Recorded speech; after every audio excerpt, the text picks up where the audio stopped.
told you to get you a star. And this is a midnight black production. So listen, here we go. And this is a must to be. Been around the world, seen a lot of girls. Baddest they wanna be, and you know I'm a flirt.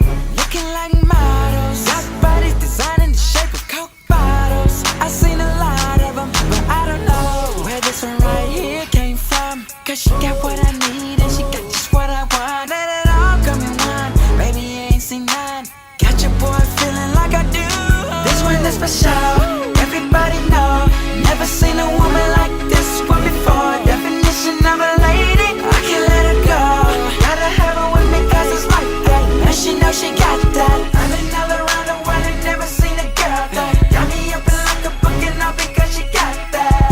Man, she's it. As always, this is your host, Mr. Vocab TV, Talik, for Vocab TV, Vocab Magazine. And we're still down here in Battery Park getting our scenic view going on. And standing to my right is Ishanteria McBride, who is going to be our Diamond of the Month, which we should be very pleased to have such a beautiful young lady to grace us with. But, you know, we're going to get into all of the things that you're doing, you know, everything from the foundation up until now. But I'm going to give you the opportunity, you know, to tell the people a little bit about yourself and what's going on with you. Well, as he stated, my name is Ishanteria McBride. I'm from North Philadelphia, born and raised, and I'm aspiring to be America's Next Top Model. And I'm pretty sure it's not going to be hard once everybody gets a glimpse of this magnificent individual. What are some of the things that, you know, got you into doing modeling? Since I was young, I wanted to be a model, but as of just this summer, I started taking it serious. I should have been taking it serious, but I mean, it's good that I'm doing it now. Yeah, no, I mean, everybody got to start from somewhere. And just like our Candyman, I mean, he's only been doing it for such a short period of time, which is also from Philadelphia. So Philadelphia is definitely down here showing us some love. And you know we love Philadelphia as well. But like with, you know, how, you know, the short amount of time that you've been doing modeling, like how was the transitional period for you as far as like, you know, doing your everyday life and then getting into like busting your tail with doing video shoots, well, you know, photo shoots and, you know, things of that nature? It's a learning process, actually. A learning process.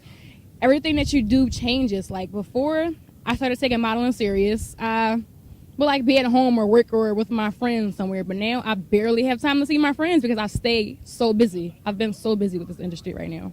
Yeah, understood. So who were some of your inspirations behind you wanting to model? I mean, I did my research, but I'm going to let her, you know, tell you with the heel story and things of that nature. But who were some of your inspirations behind you wanting to model? I'm inspired by Kate Moss, Eva Marcel, and Chanel Iman. I love Eva Marcel and Kate Moss for the reason because they're so short. They're only 5'7", like I am 5'7". And for them to be top models, being 5'7", doing the runways, a lot of print, it just inspired me. Like, I have faith that I can be just as good as them or even better.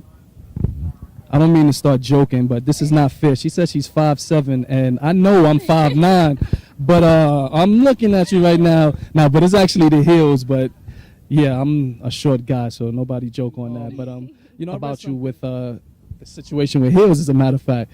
I want you to elaborate a little bit on the story about, you know, your mom and the heels and things like that.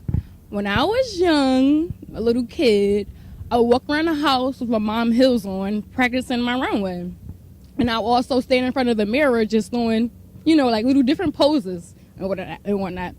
And to this day, I still do that. The only difference is that I wear my own heels now. So thanks to my mom and her heels. Absolutely, absolutely. So, you know, you out here in New York, like, what's the difference between being here in New York, the fashion in New York, and the fashion in Philly? But do you think you could, like, actually distinguish the two? Philly isn't up to par with New York only because of the exposure.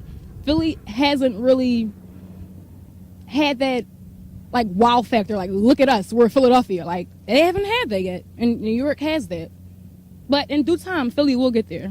I'm pretty sure with yourself and with Karan and things of that nature and all our other people up there up in Philadelphia that we know and love out there. I'm pretty sure Philadelphia is definitely going. Modeling and shoots and things like that. Like, how hard is it for you to balance your personal life? I know you still need some you time and things like that. How hard is it for you to, like, focus on your career and to focus on your personal life?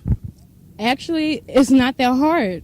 It's not that hard to me. Maybe because I have such a passion for it that it just fits into my everyday life, everything that I do. Like when I walk down the street, I actually walk as if I'm walking the runway, just practicing my runway walks. And every time it may seem a little conceited, although it's not. When I would walk past like a building or something, I would look in the mirror to see how I look. So why don't you give us I do the same thing, thoughts and some of your feelings when you think of beauty, swag, and fashion in that order? Well, beauty is in the eye of the beholder. You can come outside with some sweatpants on and someone will say, oh my gosh, she's so beautiful, or he's so handsome, or things like that. My beauty, swag, and passion comes from just me being who I am. I don't really put too much thought into what I put on. I just feel it. Whatever happens, happens. That's how it is. So everyone's beautiful. Everyone has swag, and everyone should have passion. Well, you changed it up a little bit, and we're going to keep that. I like that. Beauty, swag, and passion. We also want to give you the opportunity for, you know, any other magazines out there, or any other like fashion designers or photographers that would, you know, want to work with you, the opportunity to be able to get in contact with you. Okay, well, I'm a debonair model, and you can contact my manager, DJ Stokes, at debonairmodels@gmail.com. You can follow me on Facebook, Ishanteria McBride, ISHANTERIA McBride. Or you can follow me on Twitter, Top Model Shani, at Top Model Shani. Thank you. Well, thank you, Ishanteria. We appreciate your time, and we can't wait to see this September's issue with you in it. Well, if you're looking at this, you're probably looking at her spread already. But thanks again. We're going to let you enjoy the rest of your New York day here while you're here. And as always, this is your host, Talik, Mr. Vocab TV for Vocab TV, Vocab Magazine, where beauty, swag, and fashion is always our lifestyle. Is it yours? Until next time. Peace.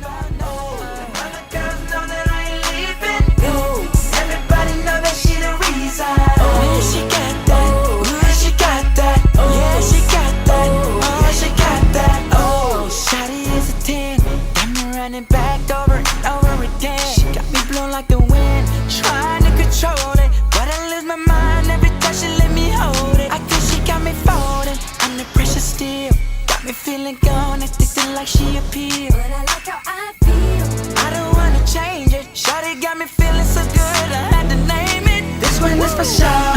Everybody know I've never seen a woman